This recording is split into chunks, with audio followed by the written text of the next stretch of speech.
And we are live. What's going on, everyone? And welcome into the first episode of the Nuclear Golf Podcast. My name is John. I'm one of the co-owners of Nuclear and TW Legion. I'm joined by my co-hosts Hutch Bennett, Courtney Spitz, and Tim Bowman.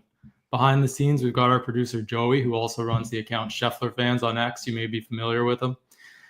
Tonight, we've got a lot to talk about. This is going to be a weekly show. We're going to try and do a live show every Monday night on the Nuclear Golf handle. We're also going to be putting this out on all of your favorite podcast platforms after the fact. So you can look for this show to be on Apple Podcasts, Spotify, potentially another few places as well. Tonight, we've got a lot to talk about. Obviously, Rory won the Players this morning. He was in a playoff with JJ Spawn, took it in a playoff. Rory also taxied his golf clubs to Bay Hill last week, so that was interesting. We're going to get into that. Tiger is out again with another injury, ruptured Achilles. He's also apparently dating Vanessa Trump, so we'll delve into that a little bit. Brooks Koepka reportedly told Fred Couples that he wants to return to the PGA Tour. Colin Morikawa was called out by Rocco Mediate, Brandel Chambly, and Paul McGinley. He says he's got no regrets over his decision to not speak with the media after his loss at the API. We're also going to get into some March Madness picks as well. Trent Ryan from Barstool shot a 61 at TPC Sawgrass for 8 holes, including a 13 on number 17. So we'll get into that. And we've also got our viral video of the week, which is Rory McIlroy taking a fan's phone. So without further ado, Hutch, you watched the action over the weekend. Let's talk a little bit about it. Yeah, it was good. I know we were kind of talking about it behind the scenes that were texting about it. I firmly believe, because last week Courtney and I picked Rory to win. I firmly believed he was just going to slam the door on him. He was up 3 shots with 5-ish holes to play. When he had that short birdie on 15, I don't want to say short, but makeable, I thought he was going to make it. And then I even told you guys he was going to come up on 16 and make an eagle and just end it right there. I miscalculated badly. He missed the putt. Then he left the chip short on 16 and made par, which had to feel like a bogey. And then next thing you know, we're over here playing on Monday. And if JJ Spawn hadn't got his yardage just completely wrong this morning on 17, who knows what would have happened. But it was just given to Rory, is what it felt like to me. Yeah, I thought it was a fantastic tournament from top to bottom to watch. I mean, you had the kind of the unknowns with JJ Spawn. You know, I'm not super familiar with him. So, but you had some of the big names at the top of the leaderboard. You know, JT goes out and shoots a course tying record, 62. That was electric. That was fun to watch. It was fun to see him get part of his game back. I thought Rory, you know, was a big pick from the beginning. The switch on the equipment was big. I thought him getting back into his comfort zone there was going to be crucial for him to maneuver through that course, but he looked solid. And then I kind of called the opposite of what Hutch said. I thought that he would falter coming down. There was just so much chaos all tournament long, 14 through 17. And so I knew that was going to be a factor. That, for me as a viewer, that's what made that tournament so much fun to watch, with the chaos on 17 and the high winds and balls in the water. But, you know, experience matters, and Rory played really well down the stretch. You know, his last 18 was a really solid 18, and then he closes it out in the playoff. But great tournament to watch. I thought Didn't it feel like to you when we were coming down on 70, like 71st and 72nd hole, it felt like he had lost. He was tied for the lead, but it felt like he was losing. Yeah, I mean, you're just hoping that he doesn't make a catastrophic shot that takes away his chances. And I found myself rooting for JJ as well. I mean, I'm hoping this guy gets up there. He's got a good story. He seems like a awesome dude to be around him. He's just chill and, you know, goes with the flow. But I was rooting for both of them. I wanted both of them to hit the best shot they could, and wherever the chips fell, they would fall. But yeah, I'm with you, Hutch. He could have very easily had one miscalculation here or there, like JJ did on 17, and it turns the whole tournament for him. And I think maybe that's why I thought maybe he would falter a little bit, just kind of playing against that. Like, hey, I'm in the lead. People are chasing me. And maybe he just kind of was playing, I don't want to say playing safe, but playing not to hit the big miss. Too safe. Yeah. I thought it was pretty impressive that he won despite driving the ball average. Yeah. I think he hit less than 50% of his fairways all weekend at Sawgrass. That's tough. Tough to win doing that. So that was pretty impressive that his iron game was dialed in, his short game, and he putted pretty well. But he still has that. Sometimes he just has that ability to not be able to close it out, like Hutch was talking about. You just think up 3 with 5 to go. Even if he doesn't birdie 15, he should have birdied 16 and closed it out then. But it's like, I don't know. Sometimes maybe the pressure gets to him down the stretch, like most golfers, and it doesn't make the putts or doesn't hit the correct shot. But not driving the ball well there and still winning was pretty impressive. And I think it happens not just to the guys that are at the top of the leaderboard. I mean, Ashkay there has a chance. You know what? He was 10 under, and he had 3 or 4 prime birdie looks, and he just left those putts, low side or a little bit short, and it was gut wrenching to watch. I thought he was going to make a charge there in the last 5. He just didn't make the putts, and who knows? Maybe the nerves got to him a little bit too. You get a little shaky in the hands, and those putts are. I mean, they're not easy if you've got a 6-stroke lead or a 1-stroke lead. So who knows? And you guys, JJ was that far away from rolling that putt in on 18 to win. Like, that's a game of inches, dead in the cup. Yeah, dead in the cup. 3 turns, it's in. Millimeters, really. And even Rory on the 72nd hole, 18, the hole made a great catch for him to even be in the playoff. Yeah. Yeah. Yeah, you could see he said he didn't think that thing was going right, but it went right. Yeah. Yeah. When he hit that putt. I think what John's trying to say, we're having a technical difficulty with John right there, but I think he's trying to hear me now.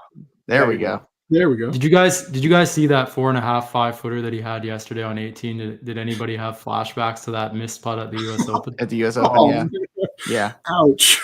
My hands were shaking for him. I think when you miss one of those putts like you did at the Open, it's always in the back of your mind from then on out. Yeah. Like, I feel like you could make 10,000 of those in practice and still think about it. Oh yeah. Yeah. It's wild. Yeah, he actually after the win this morning, he said he was talking about his tee shot today on 16. He said, honestly, standing over that tee shot on 16 this morning is the most nervous I've been in a long time. And then, he hit it 336 yards. That was at the par 5. Yeah. And, took it from there, essentially, right? JJ went in the water at 17, and then it was ball game. I can't believe he hit an 8-iron. Yeah, I mean, we talked about that too. Like, he was so adamant, even in his presser after he said he struck it exactly like he wanted. He said on the range in that wind condition, the 8-iron was flying 128. He said it was a perfect club. He wasn't upset about it. He didn't think he did anything wrong. He said he hit it just like he wanted to. He chose the right club that he thought. And he just thought the wind laid down, which is crazy to me that that's what it is. But he was adamant. So I guess we just got to go with it. Yep. Yeah, Rory's actually the first European to win the Players' Championship multiple times. That's courtesy of Justin Ray. He joins a pretty elite club of guys who are 2-time Players' Champions, including Tiger and Jack, I believe. Right? Yeah, I think only 8. He's one of 8 players ever to be multi-winners there. Yeah, there's not very many guys on the list for sure. And I mean, if you're winning multiple players, you've got a pretty good resume. Scotty obviously won back-to-back Players' Championships as well, right? He was trying to 3-peat this year. Couldn't get it done. Anytime you're on a list with Tiger, you're doing all right in life. Yeah, for sure. And did you guys see the story about his driver and his fairway woods? So I guess it was at the Arnold Palmer Invitational. He's using the new gear. He's not happy with how it's performing. So on Saturday night of the Arnold Palmer, he has his agent order an Uber from his home in Palm Beach Gardens, Uber up his old fairway woods and driver. This the QI10 models. It was $995 bill to get those clubs up to Bay Hill, and he used them on Sunday. And then he said afterwards that he's going to be using that new equipment, or like his old equipment, through at least the Masters. So TaylorMade can't be too thrilled with that, obviously. Like he said, it's been a bit of a tough adjustment this year with the new gear. Yeah, it's a flex. That's nice to be able to to be able to afford a 900 plus Uber for not a person, but your golf clubs. So I hope he can afford it after the $4.5 million today. Yeah, I'd say that he's just throwing a $20 bill at it in our eyes. But it's a flex move, but it just goes to show you how much time they put in, dialing in their game, because he knew right away what he needed to do, and he knows the feel and he knows the distances and how he can shape his shots with those clubs. And so, props to him for making that move. I mean, it was obviously the right move.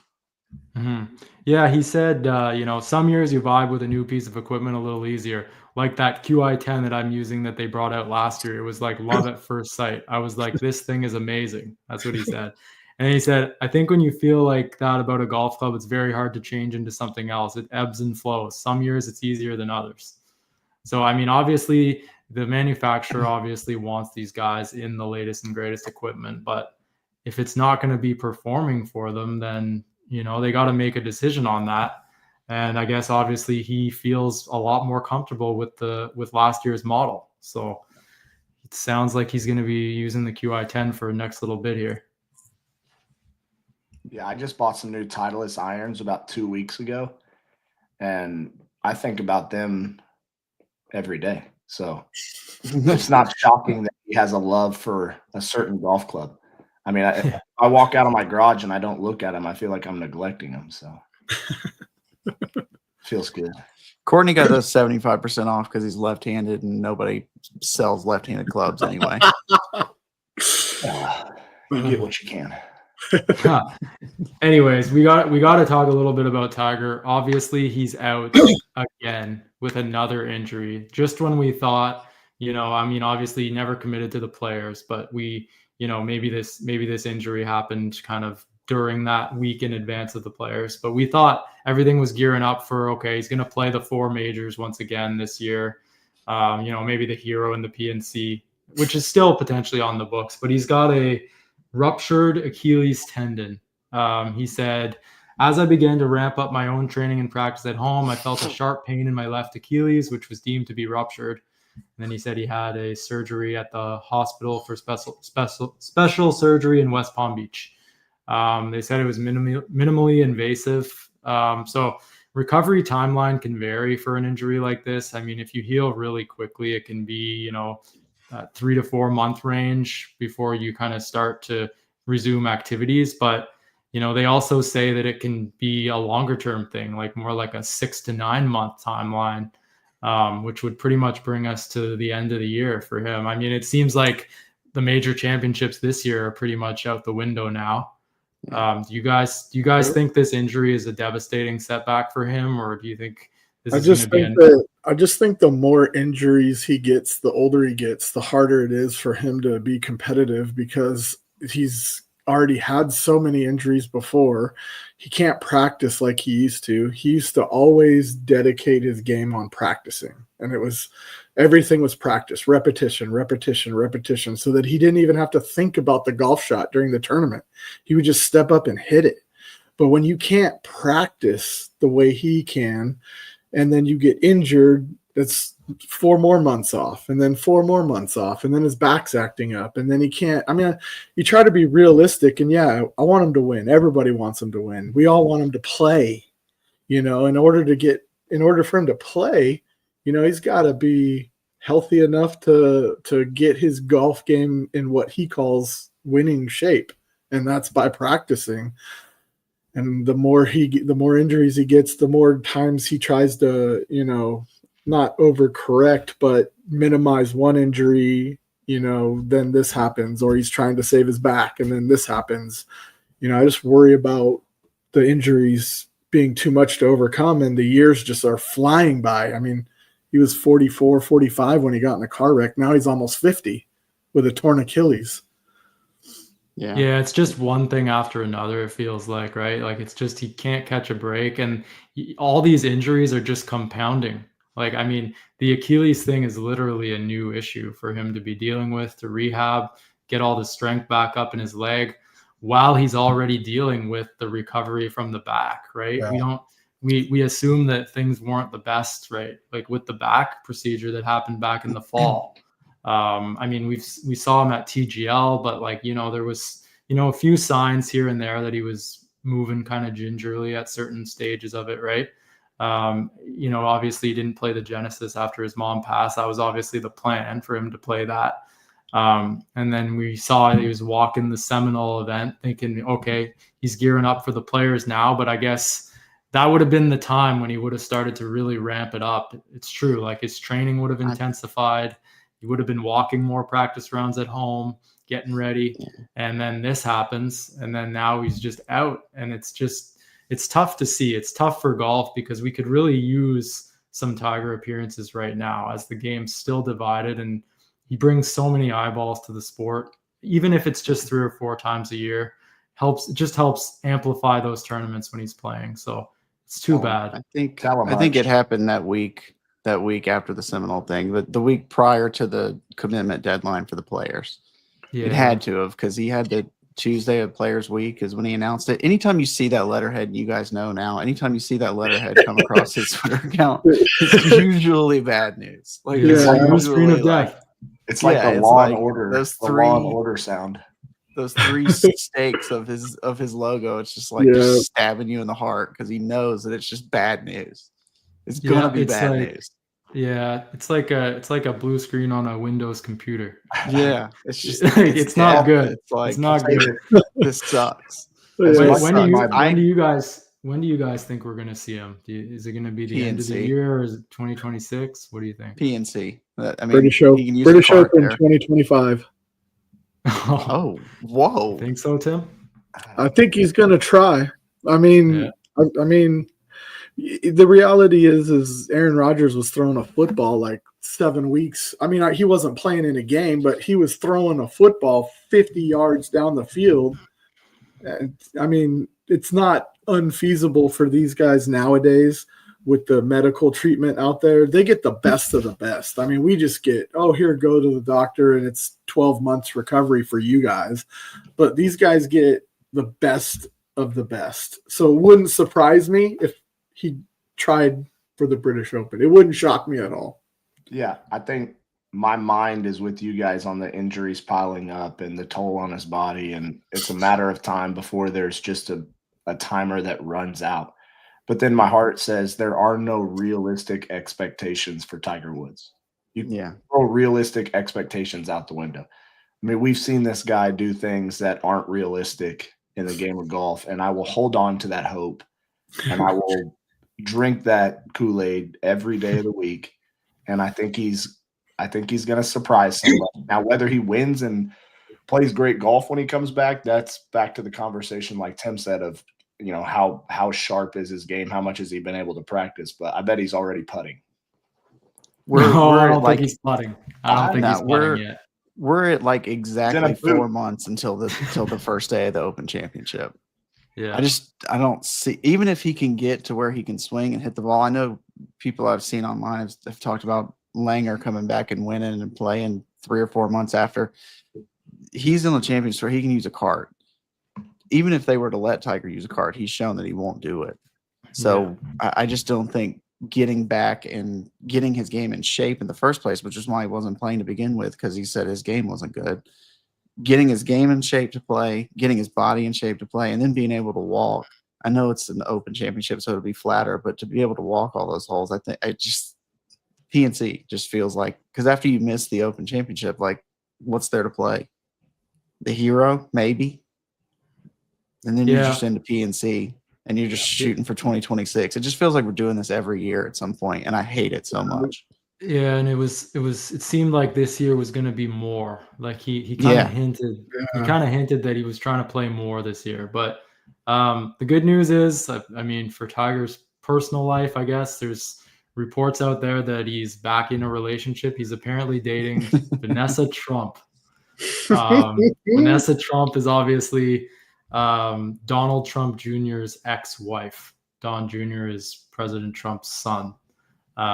So apparently the two have been hanging out. Daily Mail was kind of first to report it. And then People also kind of got a quote from someone close to Don Jr. who said he's cool with the new relationship. And I mean, this doesn't come as a huge shock to me, to be totally honest with you. we've actually seen Vanessa Trump at some events recently. She was actually out at the Genesis Invitational. There was photos of her with her daughter Kai, who's obviously a good golfer as well. She just picked up a TaylorMade sponsorship.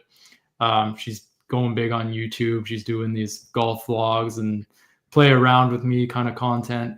She even, so it's not a huge surprise. We saw her. She was also at TGL with Kai as well. They were like right in the stands behind, like right in the front row kind of thing, watching from a box. So, I mean, I'm not totally shocked with this news. So when it came out, I just kind of, I wasn't surprised. That's all I can say. What did you guys think?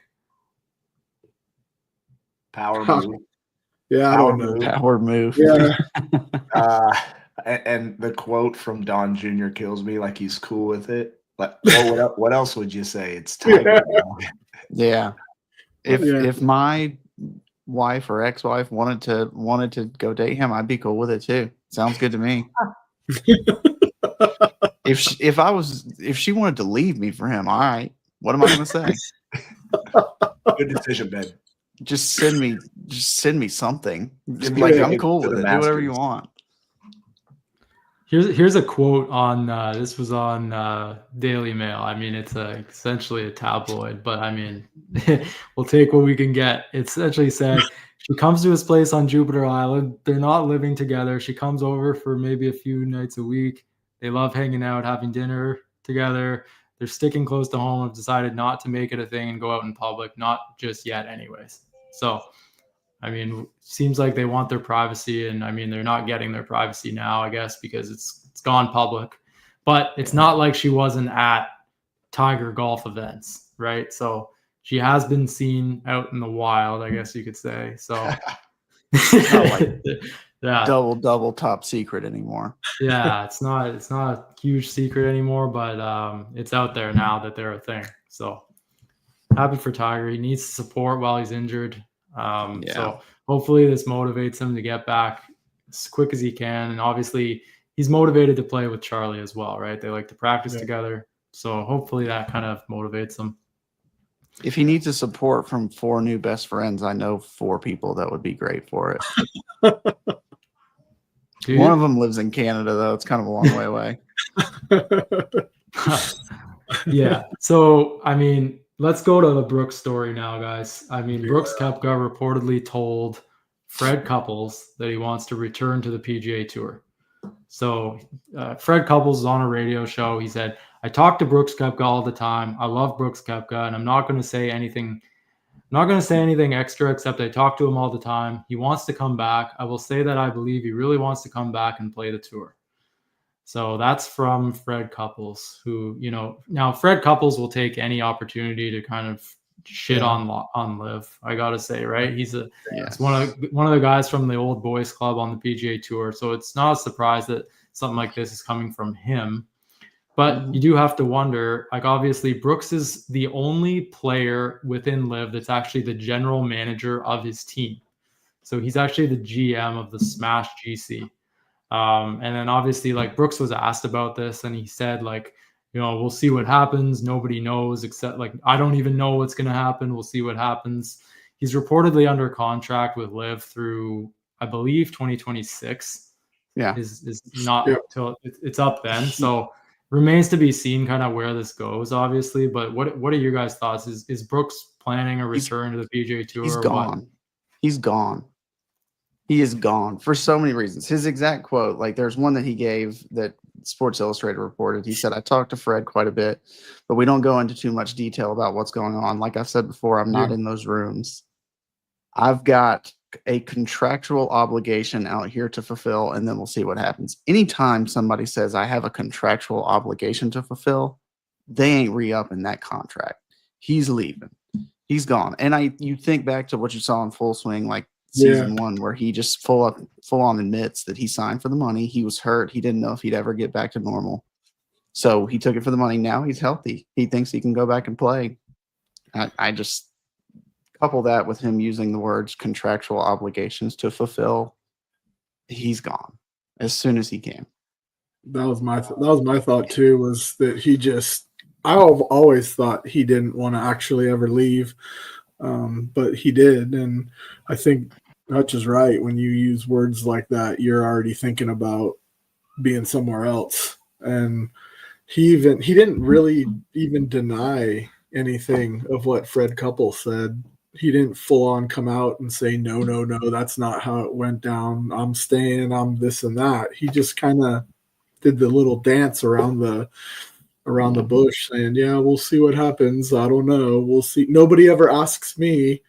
Everybody else talks for me. And then Yeah. when you actually ask the player, whoever it may be, they give you the song and dance and run around. So it's like, that's why we don't ask you, because we know you talk to these people, and these people might tell us or might not tell us a little more of what's going on behind the scenes. So I've always thought Brooks never really wanted to go. That's just my own opinion, because it just felt like that.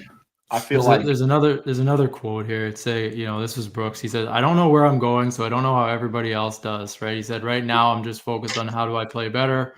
How do I play better in the majors? How does this team win? And then we'll figure out next year and how to play better again." It's the same thing. It's just a revolving cycle. He said, "I've got nothing. Everybody else seems to know more than I do."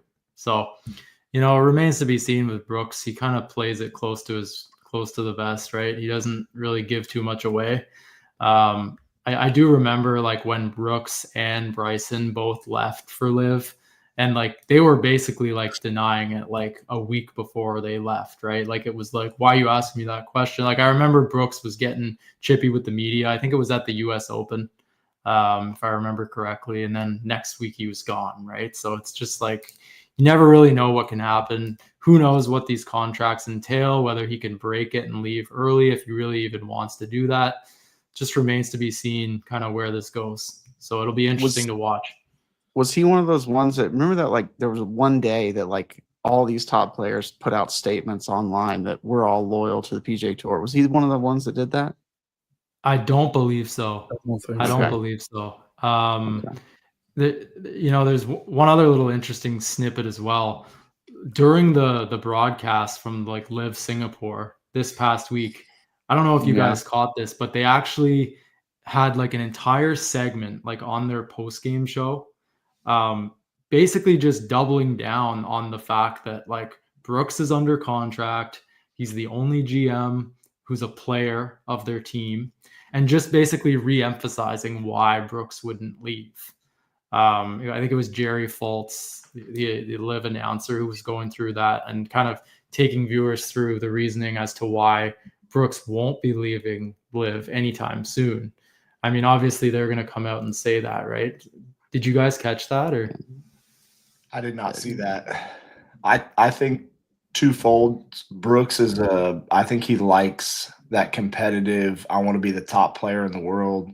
When he was on that run, I think he was digging that, as anybody rightfully would. I think he misses that aspect of the PGA Tour. There's not, to me, in the Live side, it's not that competitive fire, winning majors, trying to be the top dog in the world, and the media talking to you about that. But then, as you guys said, we don't know what these guys think when they get a bag thrown in front of them. I mean, I thought Myles Garrett was leaving Cleveland. There's no way that dude returns. They throw a bag in front of him, he's back in Cleveland. So you just never know what these athletes are thinking, until the time comes of when that contractual obligation, as Hutch says, is presented to them. And I think that's why he's saying, let's see what happens. We'll wait. No idea. He's probably going to wait to see what Liv can do and what they can offer. And if he just feels like, you know what, I think the PGA Tour outweighs the money, then I think he'll come back. I hope he comes back. Gosh, I hope he comes back. Yeah. That's a cute little recruiting pitch they did after the thing. But if they really want to keep him, they need to give him about a billion reasons why. we'll see. We'll see what happens. We'll see what happens. Another interesting thing to watch. There's talk about Bryson as well. So we'll just see about Bryson. Bryson's morphed into a huge content king right now, right? Like he's literally just top of his game with the content. He's been on top for a while now. The other thing I want to get into here, interesting, is actually Colin Morikawa. So basically what happened is, Colin Morikawa had a tough defeat at the Arnold Palmer Invitational. decided to not speak with the media afterwards. You know, he's getting blasted by Rocco Media to begin with. Rocco Media said, biggest bunch of horseshit you could ever say, period. I mean, that is the dumbest, most selfish garbage you could ever say. Mr. Palmer would have hunted him down. This is after Morikawa basically doubled down on his reasoning for not speaking with the media. And then you also had Brandel Chambly, Paul McGinley just kind of ripping on him, saying that he's, you know, doing a disservice to the fans by not speaking with the media afterwards. And Colin basically came out and said he had no regrets. He said, he went out of his way at the end of his presser at the Players before the tournament began. He said, right at the very end, presser was over. He said, I just want to add one more thing. Might bite my tongue after saying this, but to the Brandel Chamblys, to the Paul McGinleys, Rocco Mediates of the world, I don't regret anything. That's all he said. So making his opinion clear that he has no regrets about, you know, dipping on the media, evading the media after his round on Sunday at the Arnold Palmer. I mean, what do you guys think about this? Is he doing the fans a disservice? Do you think he should have spoken to the media after the loss? Or is this just a situation where he's running hot and he doesn't feel like he needs to explain himself after? Well, he goes on to say in the presser that he was out there signing autographs for everyone that was available. And he goes on to make a slight point. He said the media did not follow me when I was out there signing autographs to the fans. So, like, his reasoning is, yeah, I didn't do a presser after the tournament, but I didn't just pack up my stuff and hit the car and screech the tires out of there. I get his point of view and his justification of not speaking to the media, but it never is going to go well for any athlete who loses and then doesn't speak or doesn't join the high five, the handshake for the opponents at the end. I mean, we've seen NBA players walk off the court before the game's over, whatever. It's always going to backfire on you every single time. So I don't really know if he shouldn't believe that it was going to work out when he decided not to do the presser, but it is what it is. I always think that's so tough to do an interview right after you had a gut-wrenching loss, regardless of sport. I wish that an athlete could recognize and just say, give me 15 minutes to gather my thoughts and then come out and say something. Because like Courtney said, if you don't speak at all, it's never going to go well. It just isn't. Not ever. But there are times where I think, God, why are you interviewing this person right after the most crushing loss of their life? Like, what do you want them to say? Sometimes I feel like you're embarrassing them a little bit too, as well. So give them a chance to, regroup and gather their thoughts and maybe say, hey, if I come back in 15 or 20 minutes, will you have a few quotes for the media? Like, I think we just jam microphones right down their face and say, hey, what'd you think of that 3-putt? And it's like, well, what do you want me to say? I'm about to light you up right now. Yeah, he had that though. He went and signed. I mean, so he had the time. He's out here playing for millions of dollars. He can do an interview. You've seen it in the past with guys like even like Tiger. I remember times when he would withdraw and they'd try to get comment from him. He'd say no comment. He would always give something to the pool reporter, right? Yeah. So, and John knows how that goes. He's reported on that a million times at this point, but he could have given something to the pool reporter, done something of that sort, give him a statement or something. I don't want to say that he owes it, but he kind of does. I mean, it's one of those, you're playing for all the money. It comes with it. It comes with the territory. You talk good or bad.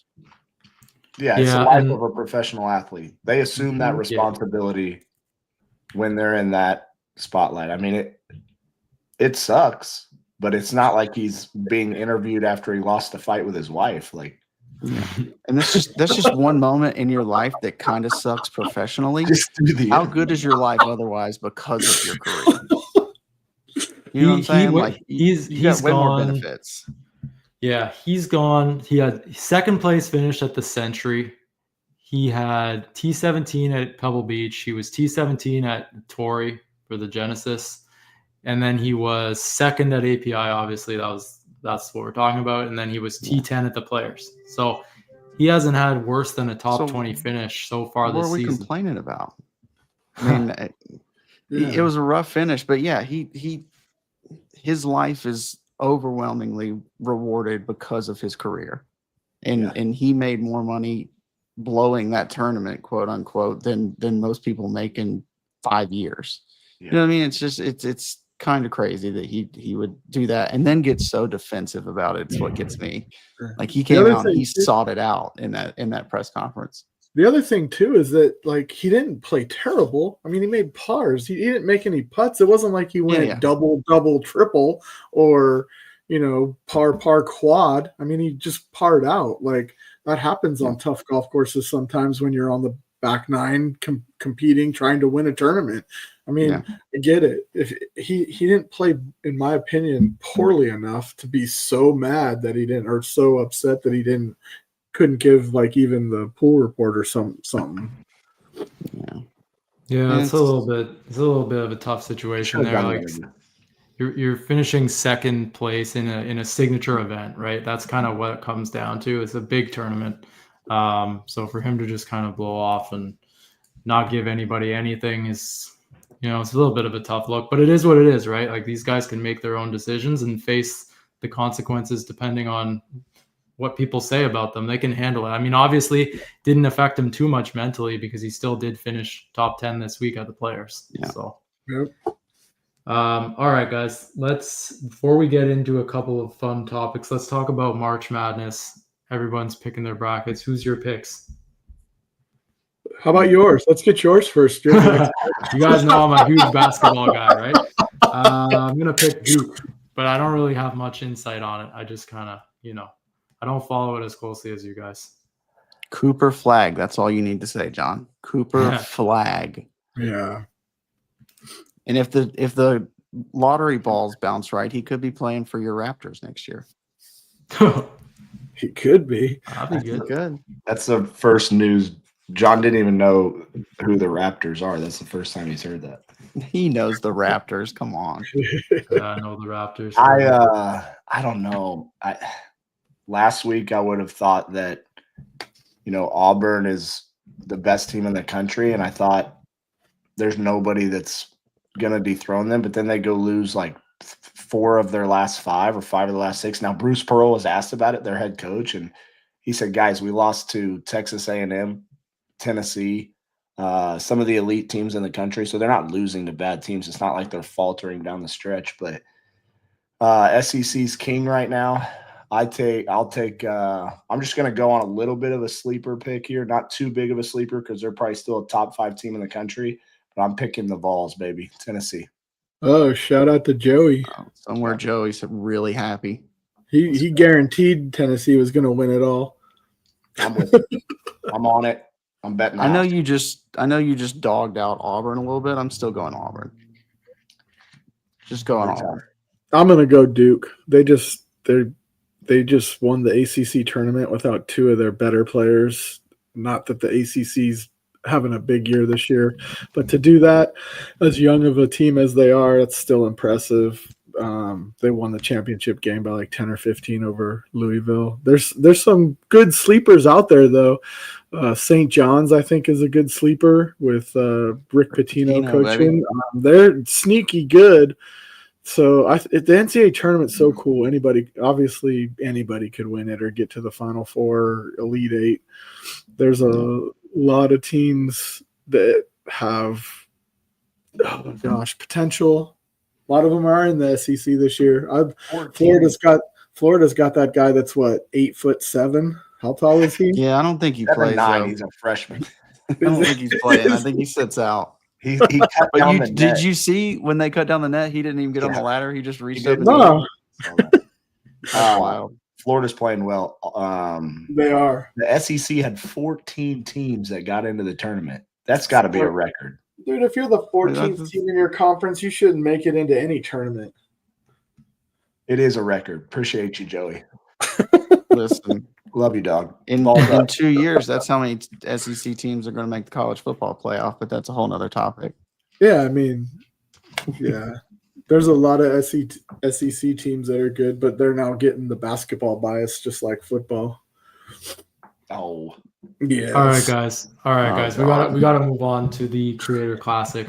I'm Well, sure we'll be talking about March Madness every week, though, right? Yeah, Um, especially when Duke loses in the first round.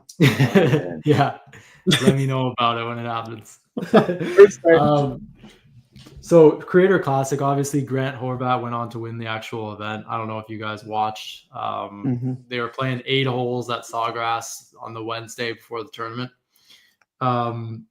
So Trent Ryan, you guys all know Barstool Trent. I mean, obviously it's tough, right? Like it's tough. Like he's an amateur like all of us. I mean, it's tough. Like TPC Sawgrass is no easy place to play. Especially with the crowd and, the difficulty of the holes, the wind's whipping. At 17, he actually made it 13, which is tough, obviously, right? And he actually fired a 61. So 29 over par for 8 holes on the back 9 for Trent Ryan at the Creator Classic. I want to know, what do you guys think? Would you guys have shot better or worse than a 61 for those 8 holes with the crowds? Man, without the crowds, better. With the crowds, probably worse. I don't know. I'd be so worried about killing somebody. That's the only thing I would be terrified about. 29 over. That is. I'm not. Remember, we talked about this. We had a conversation and we said that could you hit the island green?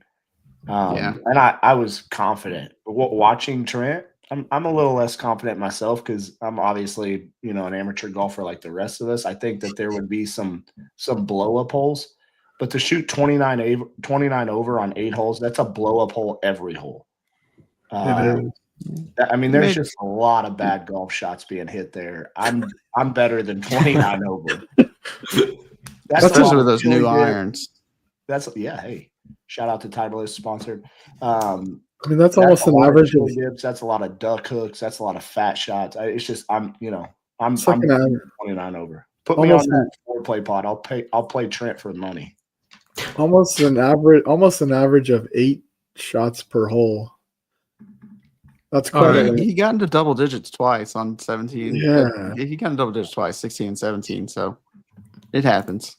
No, that wasn't the only major moment that happened at the Creator Classic. I'm not sure if you guys saw Fat Perez. On 17. Crazy putt. Right, I mean, who did it better, Fat Perez or Tiger Woods in 2001? Tiger. I mean, that putt by Fat Perez was one of the best putts I've ever seen on video from an amateur. I mean, that was tremendous, and I am all in on Fat Perez. I love what he does. I love his content. I wish I could have that opportunity to be there. That would have been so much fun. Those guys are gold. Hats off to him for making that putt. Congrats. It was definitely an iconic moment. He was feeling it. The real question is, who had the better call? Was it Danny Rapp or Gary Koch for Tigers? Because Danny Rapp let out like a yeah as soon as it went in, which was great. It was awesome. You guys remember Fat Perez was out on the course at Kapalua for the Century, and he was doing an interview with PGA Tour Live, and I forget who was it, like Mark Rolfing or something? Yeah. Was it Mark? I think Rolfing? It was. He just kept calling him Fat. Yeah, he ended the interview, and he's like, "Thank you, Fat." Yeah. So it's just Fat. great content, and it just lives on the internet forever, and it's hilarious. Grant Horvat won the event. So I mean, there were some decent names in the field. George Bryan, I mean, obviously, Chris Solomon from No Laying Up, Roger Steele, Fat Perez, Kyle Berkshire, Tisha Allen, Gabby Golf Girl, Wesley Bryan, Trent. So that was the field. So there's more Creator Classic events planned for this year, I believe. So that's 2 more. There's 2 more. Yeah, there's one at the Myrtle Beach event? I think it's at Quail Hollow at PGA. Oh. And then at East Lake, I believe, right? Yeah. No, one is at East Lake for sure. And then I have to double check. Or is it at the one that replaced Quail Hollow? Yeah, I think it might be. So we'll check It's on going to that. be exciting. We'll watch it. Horvat's Yeah. money. That guy can play some golf. Yeah. Yeah, he's Yeah, good. and Grant Horvat is a good player as well, right? Yeah. He was actually asked on the Dan on Golf show today on Scratch's account about would he accept a sponsor's invitation to play a PGA Tour event. Very non-committal. Do you guys think he could compete with those guys? Like, I mean, obviously not compete, but like, do you think it would be worth it for him to tee it up? Like, would it add some juice to the event? I'd watch. Why not? Yeah, if it's a smaller event that needs some like life to it, yeah, I could see that. That would be interesting to see. I mean, he even said today on Dan on Golf that like there's a huge difference between him and a tour pro. Just a huge difference. So it's not that he even thinks he could compete. It's just gonna be it'll be interesting to watch. Yeah, I don't know if he will, but he was very non-committal about it. I think the nerves would be, if you've ever watched any of his stuff, he still gets, those nerves just in a one-on-one. He still talks about how he gets those nerves. And like Hutch said earlier, anytime you're in front of huge crowds, it just is so amplified. And it's just so hard to hit good shots when you feel that pressure of those people staring at you and the reaction to what you're about to do or for, and they got a duck. It would be, I would watch it, and you never know. He hits lightning in a bottle. Could be a really cool moment for him. Yeah, actually, the second Creator Classic event this year is actually going to be at the Philadelphia Cricket Club, which is the host of the Truist Championship. Since Quail Hollow has the PGA, yeah, exactly. That's exactly right. That's the replacement, and then at East Lake, obviously for the Tour Championship. That's where the inaugural Creator Classic was last year. Maybe I should go watch that one. Yeah, it's close to you. It's right down the road. Yeah, it's close to you. So, that East Lake one last year, was it Luke Kwan who won? I want to say. I think Luke Kwan won the Classic last year. Sounds right. Yeah, that's right. Yeah, that's right. He played some good golf too. Like he made a bunch of putts coming home too to win it. So yeah, that was good. And Homie Kwan. Yeah. All right. What do you guys want to take a look at the viral? Homie. You guys want to take a look at the viral video of the week? Put it up. Put it up. Hurts to watch. Joey, put it up. It's this Rory taking a fan's phone. This is brutal. Let's play the video if we have it.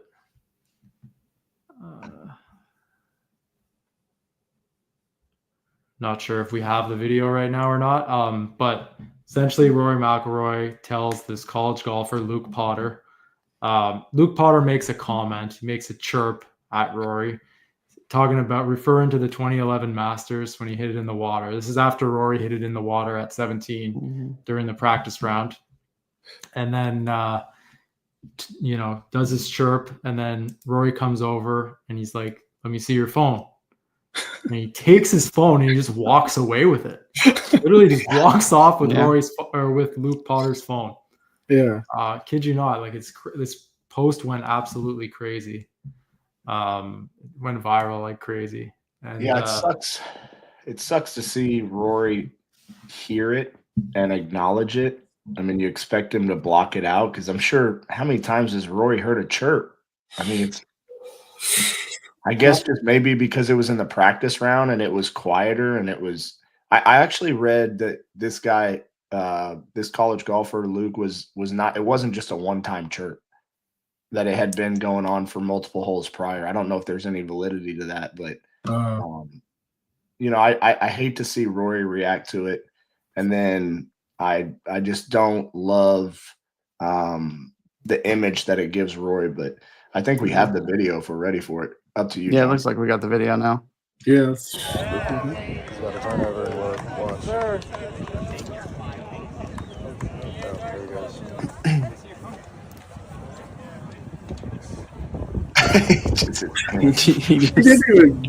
He asked for it and then just kind of took it. That phone's not coming back. Like, can I see your phone? Give me it.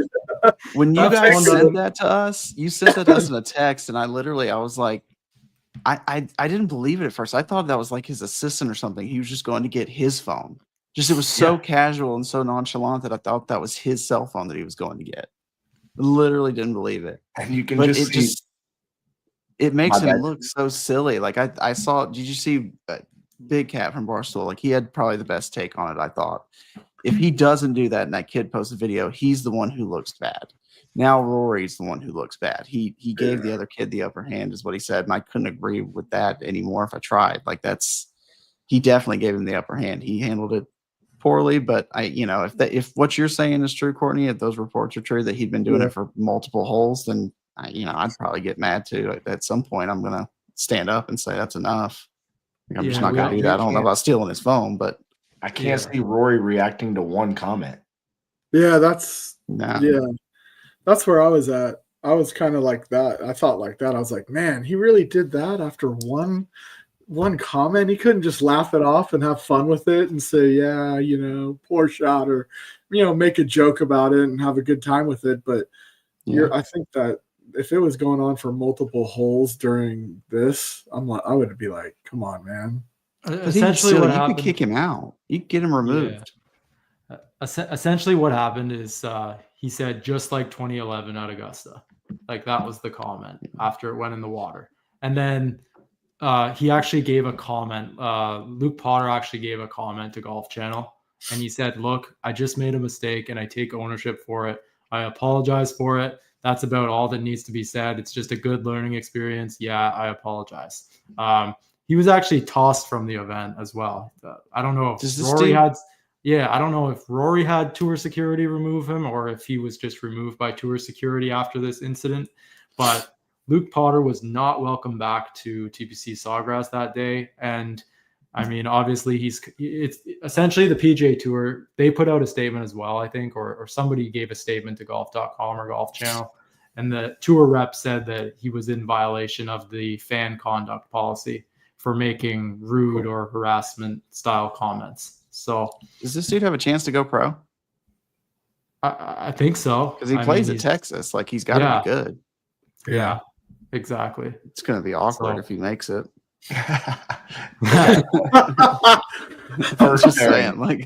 First pairing. Present an interesting. He won't have any practice rounds with Rory. I think you can say that safely.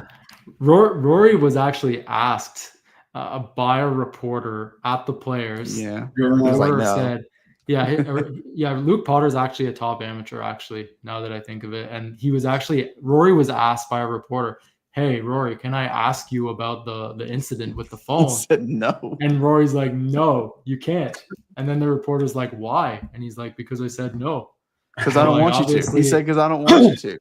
Yeah, I don't want you to. Yeah. So obviously, but then it begs the question, like, why are we giving Morikawa grief when Rory's doing pretty much the same thing? It's like, I'm here, but you can't ask me that question because I'm not going to answer it. Yeah. Like whatever. It's an interesting little thing. It will be awkward though if that kid makes it on tour. Yeah, for sure. It's definitely a viral moment. Maybe. The actual video of Rory taking the phone and walking off did 5 million views. So that's why we're talking about it right now. That's pretty solid. Regardless, though, fellas, it's been an amazing, great first episode for us this week. Fun. Just talking shit about golf. We're gonna try and do this every Monday night if we can. It's gonna go live on our YouTube account. You can subscribe. Sure. Go subscribe to us on YouTube. You can watch it live right here on X. We're live. And we're also going to be putting this out on all the places that you get your podcasts, Apple Podcasts, Spotify. If there's any other places that you guys want to see it on, let us know. But probably the main two for sure on Apple and Spotify. And if any of you guys have any final sort of comments, obviously we got the Valero this week. It's the letdown after the Players. Yeah, championship is usually what it's called. No, it's Valspar, I think. Valspar, I think. Yeah, Valspar. Is it Valspar this week?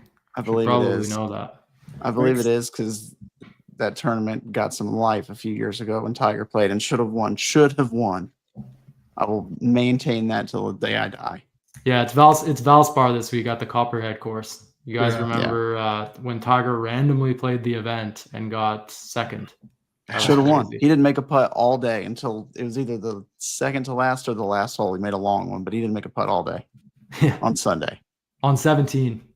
Yeah, a long one on 17, and then I think he ended up losing by 1. That was what a week that was. God, that was such a good time. Spieth wins this week. This Spieth is wins this week. Yeah, this is a ball striker's course, I think, right? It's like it's tiny greens, and you need to hit your irons well. Who are you guys? Do you guys have any picks? Yeah, This week? I like Spieth too. I Yeah. think Yeah, Is Justin Thomas playing? He is playing, I believe. Yeah, he is give me playing. him. I want Justin Thomas. that was pretty wild last week, 78-62. Yeah, Justin you Thomas. saw Trent posted something about him having a lower score than Justin Thomas, which I thought was hilarious. But I think Xander No, committed it's- to the Valspar too. he did. Yeah, I think he's trying to catch up on some tournaments he missed. It's Yeah. been good. We're Yeah, all it's just here. fun. We're gonna do this, I guess, every week, and Yep. you guys are getting to see the face behind the account that you've all wondered who he was for a long time. Up there One in the of the top faces. left corner of your One of screen, the number 1 in your faces. hearts. One John, of two. number 1 in your hearts. The parking spot tracker in the flesh right there. Yep. Yeah, it's been fun, fellas. Yeah. So we will see everyone next week for the next live episode. We'll be recapping the Valspar and any other news that we have throughout the week. There's always lots to talk about in golf. So Yeah. we're going to try and do this every week and hope you guys will join us, and we'll see you next week. Yep.